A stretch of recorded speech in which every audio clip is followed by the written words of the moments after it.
इस कार्यक्रम के प्रायोजक हैं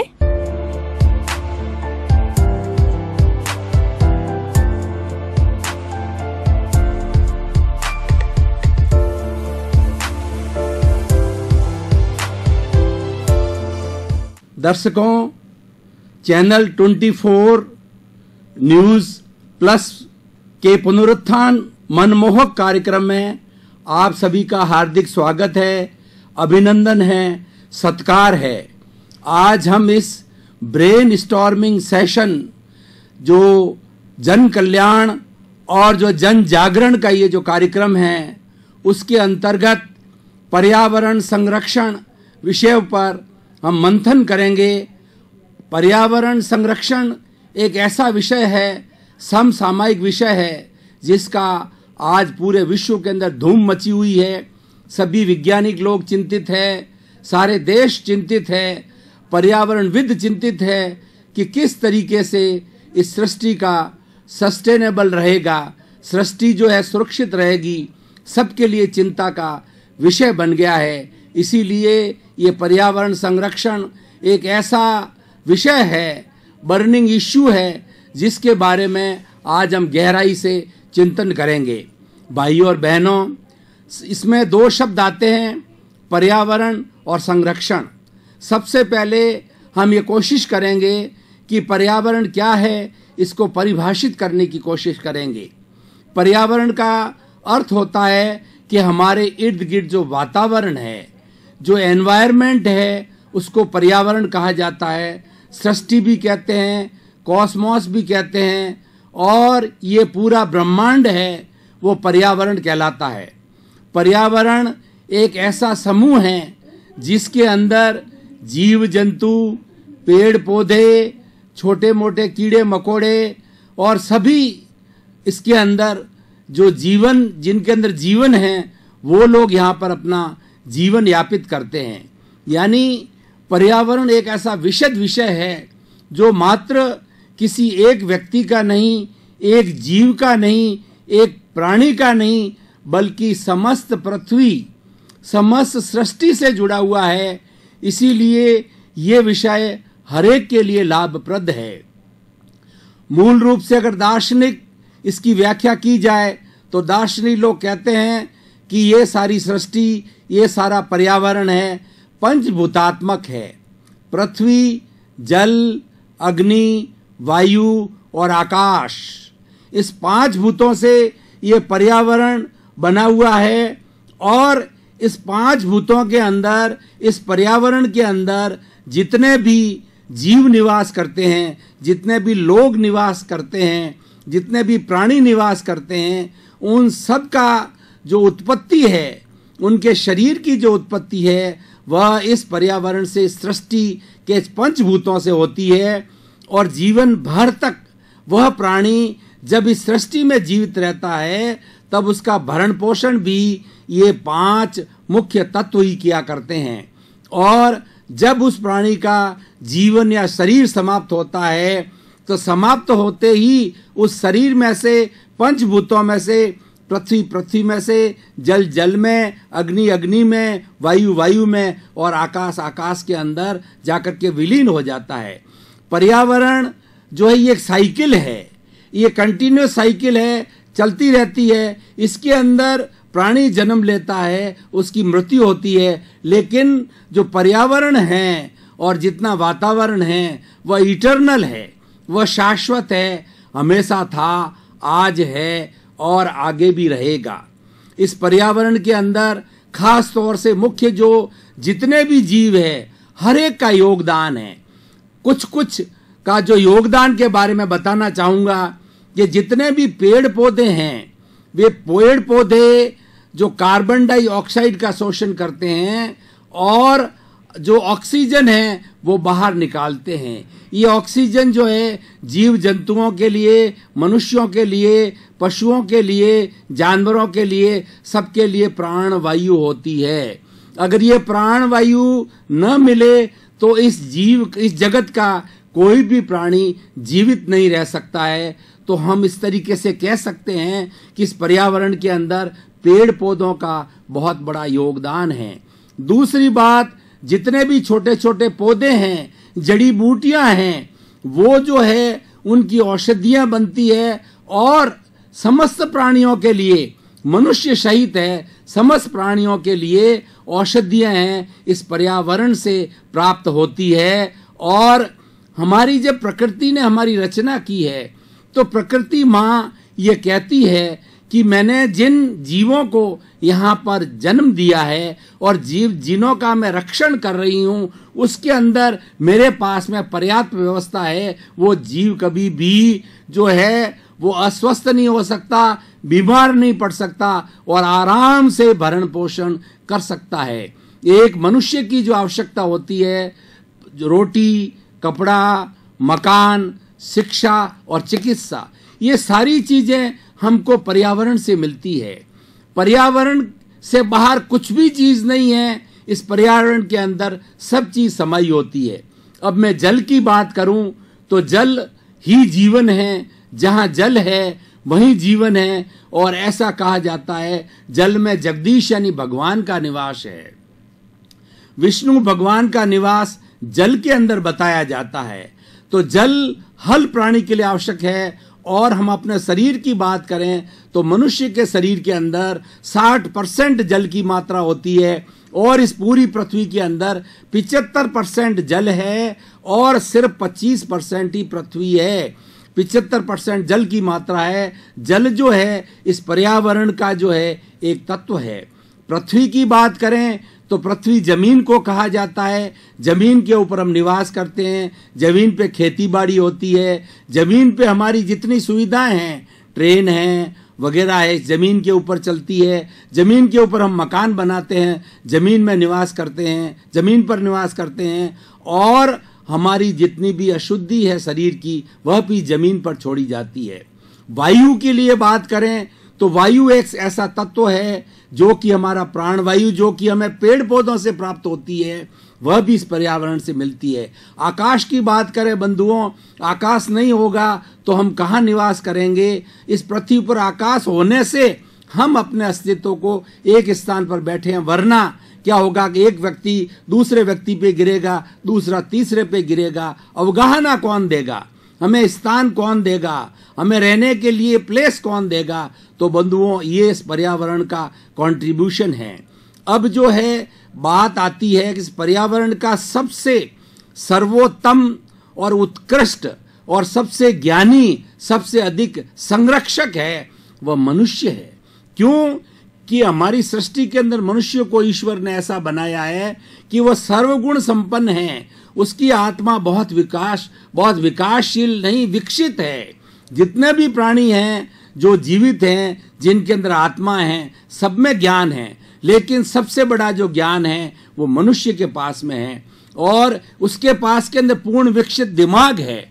दिमाग होने के कारण उसका ये दायित्व बनता है कि इस पर्यावरण की वो संरक्षण करे, इस पर्यावरण का दुरुपयोग नहीं करे, इस पर्यावरण को गंदा नहीं करे और इसका दोहन नहीं करे। बंधुओं, इस पर्यावरण के अंदर जो इस तरीके के जीव हैं जो पर्यावरण का सहयोग देते हैं, जैसे चूहों की बात करें तो चूहे जो है बिल बना करके और इस पृथ्वी के अंदर रहते हैं। उस बिल से क्या होता है कि वो जगह पोली हो जाती है, तो किसान जब हल चलाता है तो उस जमीन की उत्पादक क्षमता समाप्त हो जाती है।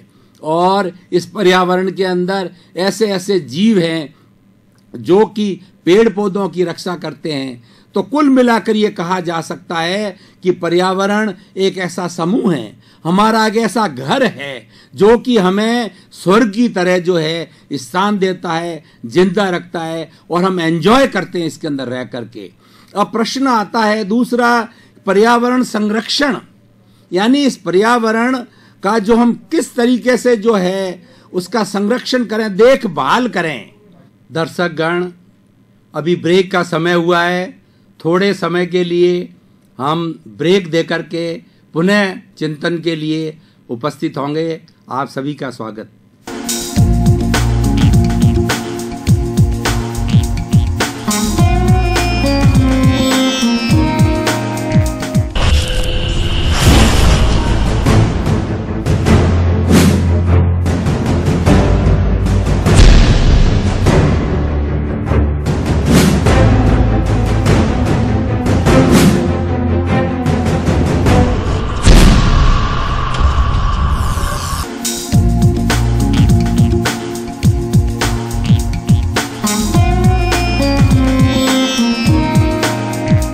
दर्शकगण, भाइयों और बहनों, अभी ब्रेक की समाप्ति के बाद में पुनः जो हमारा आज का निर्धारित विषय है उस पर हम आत्मचिंतन मंथन पुनः प्रारंभ कर रहे हैं।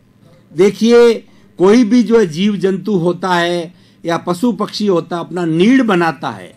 जो उड़ने वाले पक्षी हैं वो अपना घोंसला बनाते हैं, उस घोंसले के अंदर रखते हैं। घोंसला एक ऐसा होता है कि जो सर्दी से, गर्मी से, वर्षा से, हर अनुकूल प्रतिकूल परिस्थिति के अंदर वो घोंसला उसकी रक्षा करता है।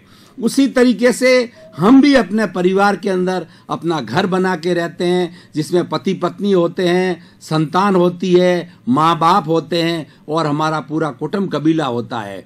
और जब एक एक घर बन करके इस तरीके से पूरा गांव बन जाता है, शहर बन जाता है, राज्य बन जाता है, देश बन जाता है और पूरी सृष्टि जो एक विश्व बन जाता है। ये सारा विश्व जो है ये पर्यावरण के अंदर समाया हुआ है। अगर हम एक छोटे रूप में बात करें तो ये पूरी सृष्टि, ये पूरा पर्यावरण, ये पूरी सारी पृथ्वी एक घर की तरह है, जो कि वसुधैव कुटुंबकम कहलाता है, ईश्वर का कुटुंब कहलाता है। हम सभी 7 अरब की जनसंख्या जो इस पृथ्वी पर इस पर्यावरण के अंदर जी रहे हैं वो हमारे परम पिता परमेश्वर ईश्वर की संतान हैं। एक पिता की जितनी संतान होती है वो भाई गिनी जाती है। तो हम उस परम पिता ईश्वर की संतान होने के कारण सभी एक दूसरे से 7 अरब की जनसंख्या सभी एक दूसरे के भाई बहन रूप में और उनकी रक्षा, उनका पोषण ये पर्यावरण करता है। बंधुओं, जब पर्यावरण के ऊपर जो है हमारा पर्यावरण हमारी इतनी रक्षा करता है तो हमारा उत्तरदायित्व तो बनता है कि उसका संरक्षण करना चाहिए। पर्यावरण के 5 तत्व कभी बोल के नहीं कहते हैं, क्योंकि वो एक इंद्रिय वाले हैं, उनके एक स्पर्श इंद्रिय है, उनके पास बोलने की क्षमता नहीं है। और पूर्ण विकसित जो 5 इंद्रिय वाला प्राणी है वो मनुष्य है। वो बोलता है, वो सोचता है, वो चिंतन करता है, उसके पास बुद्धि है, उसके पास इंद्रियां हैं, उसके पास मन है। अगर वो अपने बुद्धि का सदुपयोग करे तो इस पर्यावरण का संरक्षण कर सकता है, और दुरुपयोग करे तो इस पर्यावरण को स्पॉइल कर सकता है, खराब कर सकता है। मैं कुछ उदाहरण के द्वारा जो आपको बताना चाहूंगा कि पर्यावरण का दुरुपयोग कैसे होता है। सदुपयोग की बात तो मैंने कही, दुरुपयोग के लिए मैं छोटे रूप में बात करता हूं कि किसी व्यक्ति को स्नान करना आवश्यक होता है, अपने शरीर को शुद्ध करने के लिए, शरीर को शांत करने के लिए, पसीने को, धूल को हटाने के लिए और शीतलता महसूस करने के लिए शरीर को स्नान करना आवश्यक होता है। लेकिन स्नान कितने में की जाती है बंधुओं?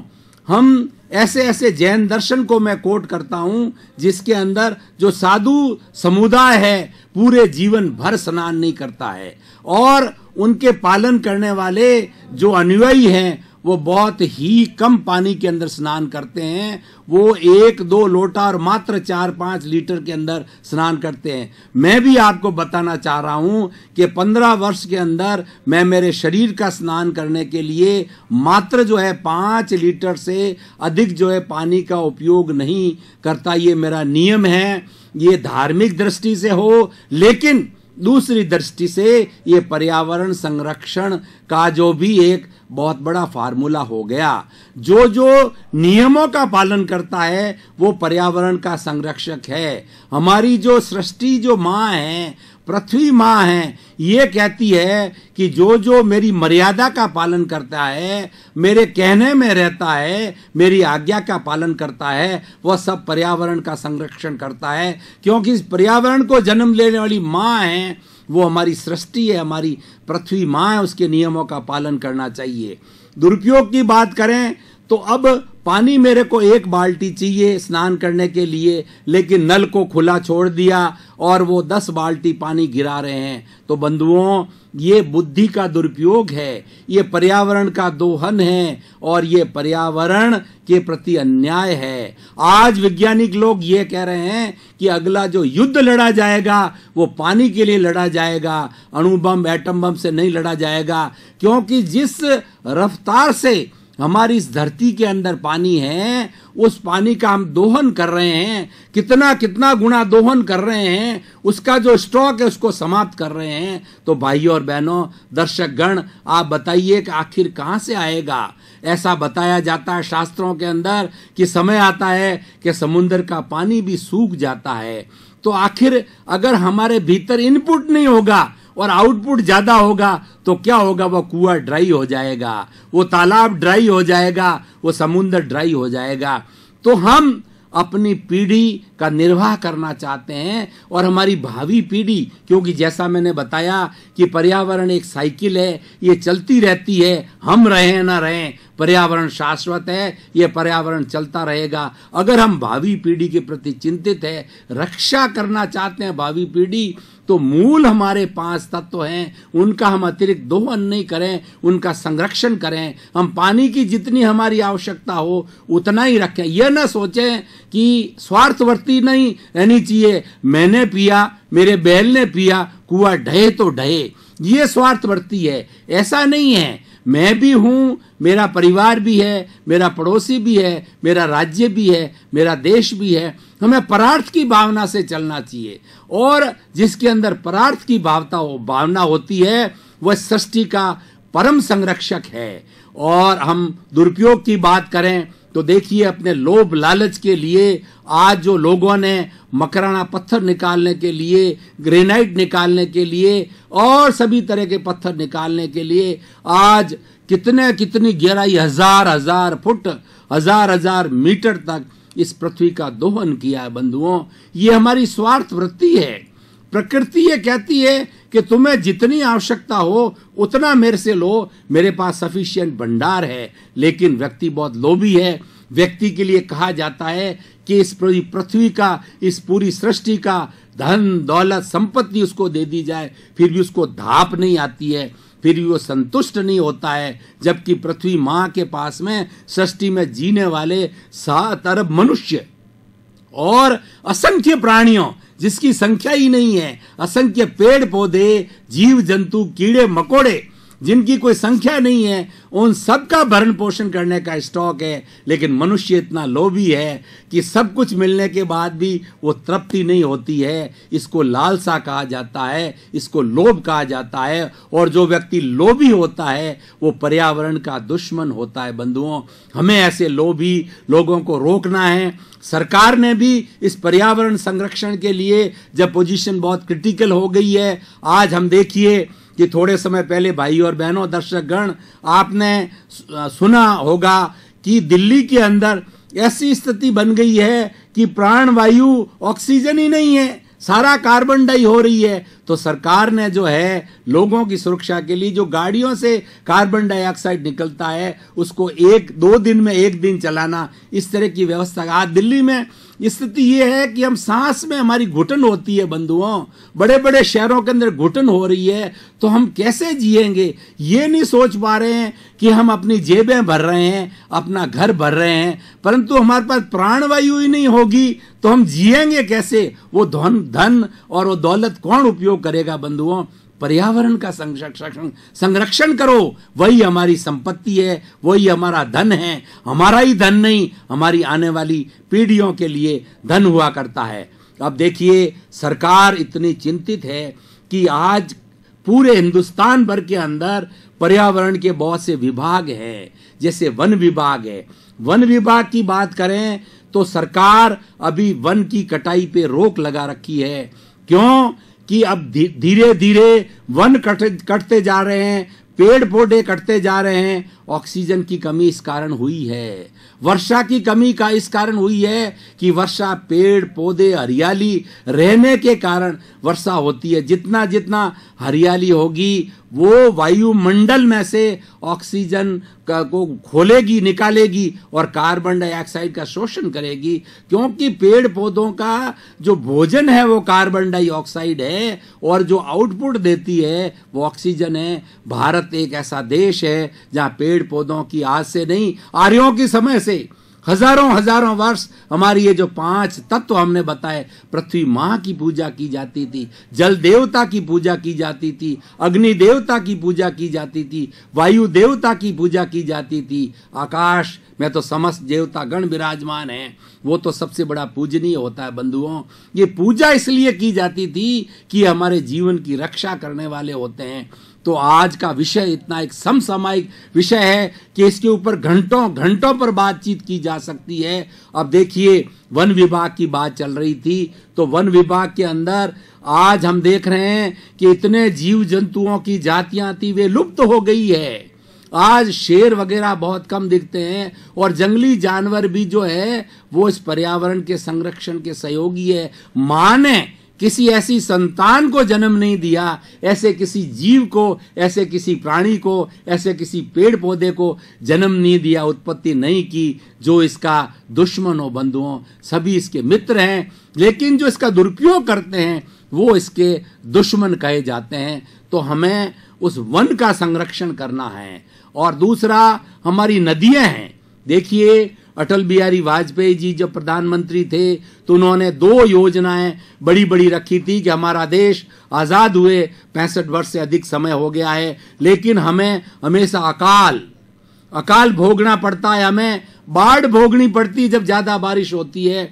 तो क्यों नहीं इस काम प्रबंध करें। तो उन्होंने एक योजना दी थी कि हमारे पूरे भारतवर्ष के अंदर जहां जहां नदियां चलती है और जब तेज बारिश होती है उसमें फ्लडिंग हो जाती है, तो फ्लडिंग के समय में वहां पर जो है बांध बनाए जाए। उस जगह कुछ जगह बांध बने भी है, लेकिन अब पूर्ण रूप से उसका जो उपयोग नहीं हो पाया है। अगर ये फ्लडिंग का पानी को बांध के रूप में संरक्षण कर दिया जाए तो कितनी बड़ी जल राशि हमारे पास में एकत्रित हो जाएगी। बंधुओं, पर्यावरण के अंदर एक बांध बनता है तो मात्र बांध जो है ना वो जल का संरक्षण नहीं करता है, उसके इर्द गिर्द जो है जितने भी 25, 50, 100 किलोमीटर, क्यों, आखिर जो जमीन के अंदर पानी है वो रिसके कहाँ जाएगा। चाहे अच्छा पानी है चाहे बुरा पानी है, वो जाएगा रिसके जमीन के अंदर ही जाएगा। तो रिस्क करके जब जमीन में जाता है तो उसके आसपास के जितने भी पेड़, जितने भी कुएं हैं, उन कुओं का वाटर लेवल बहुत ऊंचा आ जाता है। आसानी से किसान जो है अपनी फसल तैयार कर सकता है और अमृत जैसा जल पीने को मिलता है। भाइयों और बहनों, इस पर्यावरण माँ की, इस पृथ्वी माँ का कितना गुणगान करें। मेरे पास के अंदर आप समय दें तो इसके बारे में घंटों घंटों पर बात करने की आवश्यकता ही है। क्यों, वो आवश्यकता है और साथ साथ में इसकी उपयोगिता भी है और इसकी प्रासंगिकता भी है। अब देखिए, हमारे यहाँ पर पास में जवाई डैम है। जवाई डैम जब भर जाता पूर्ण रूपेण से तो पूरा हमारा जोधपुर डिवीजन है एक आनंदित हो जाता है। सरकार एकदम टेंशन फ्री रहती है, किसान लोग टेंशन फ्री रहते हैं कि हमारे पास में जल का पर्याप्त स्टॉक है बंधुओं। क्योंकि जल पैदा नहीं किया जाता है, ऑक्सीजन, आज विज्ञान ने इतनी तरक्की कर ली है, बहुत सी चीजों का निर्माण कर लिया है और आज पूरा विश्व जो है एक गांव की तरह जो इंटरनेट के माध्यम से बन सके, लेकिन वो विज्ञान अभी तक ऑक्सीजन बनाने की फैक्ट्री नहीं बना पाया है। ऑक्सीजन की फैक्ट्री तो पेड़ पौधों के पास ही है। बंधुओं, अगर पेड़ पौधे नहीं रहेंगे इस पर्यावरण में, इस सृष्टि में, तो हम जीवित नहीं रह सकते। दर्शकगण, भाइयों और बहनों, आपने खूब लंबे समय से मेरे को झेला और मुझे भी आनंद आया, क्योंकि मैं ये देख रहा था कि आपकी नजर मेरे पे टिकी हुई है और मेरी नजर आप पे टिकी हुई है। तादात्म्य होगा, तारतम्य हो गया, साध्य और साधन दोनों एक हो गए बंधुओं। जब भी बात का आनंद आता है, हृदय से हृदय मिलता है, हृदय से हृदय बोलता है, जब जाकर के इस पूरे विषय का आनंद आता है। आप सभी के प्रति शुभकामना, मंगल भावना कि आपका जीवन आनंदमय हो, सुखी हो, शांत हो। अभी हम इस विषय का यहीं समापन कर रहे हैं।